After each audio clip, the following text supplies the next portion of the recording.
William Shakespeare, one of the greatest authors of all time, was born in Stratford-upon-Avon, England. His actual birth date is uncertain, but most scholars believe he was born on or near April 23, 1564. We think he may have been educated in the King's School at Stratford because that would have been typical for a child with a father who was an alderman. What we do know is that he didn't go to university.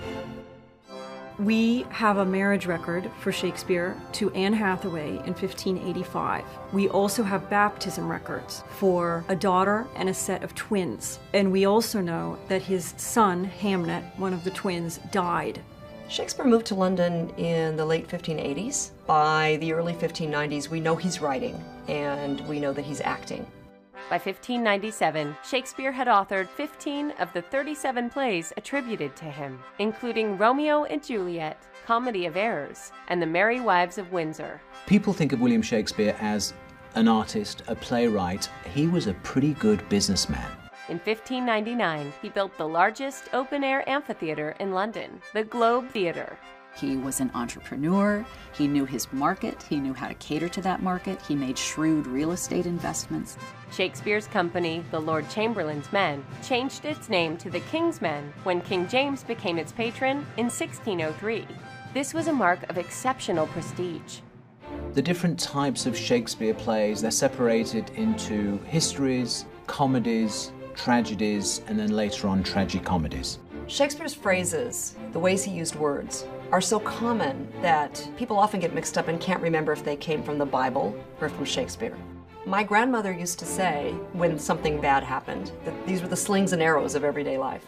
She was not an educated woman, and she didn't go to Shakespeare plays. She didn't get that one from the Bible. What scholars call Shakespeare's middle period, from 1595 to 1605, included such classic comedies as Midsummer Night's Dream, As You Like It, Twelfth Night, and Much Ado About Nothing. He also produced Hamlet, Othello, and Macbeth during this period. Right at the cusp where Shakespeare begins to write Lear, it tips into what we could call the later Shakespeare. And this period produces Lear, Antony and Cleopatra, Tempest, Winter's Tale, Pericles, Cymbeline. Shakespeare wrote great stories. For example, one of the stories starts with a king who is tired. He doesn't want to govern anymore, so he says to his three daughters, I'm going to separate the kingdom between the three of you, but it's going to be based on who tells me how much they love me. However much you love me, that's how much of the kingdom you're going to get. Now that's going to make me sit up. I mean, what a way to start a story. And that's King Lear. Shakespeare was not only a playwright, he also was a poet, partly because of economic necessity. During the early 1590s, plague closed the theaters in London, and there was quite a vogue for producing sonnets. Shakespeare wrote 154 sonnets, in addition to several narrative poems. Shakespeare worked the English language, milked it for all it was worth, made up words if it didn't give him the right words. He is one of the first professional writers.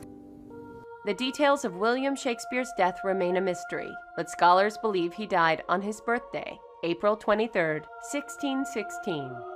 In the 400 years since, Shakespeare's influence has only grown. His writing is the second most quoted after the Bible. He has been credited with introducing almost 3,000 words to the English language, and a Google search on Shakespeare returns more than 140 million results. Shakespeare talked about the human condition. He explains to us how we think, how we feel, the human psyche. He eloquently explains it. In the 18th century, questions arose about the authorship of Shakespeare's work, given the vague details we know of his life, his lack of higher education, and the similarity of his plays to others of the day. Today, most scholars believe Shakespeare wrote all his plays and sonnets. I would argue that Shakespeare's legacy is the most influential figure in human civilization.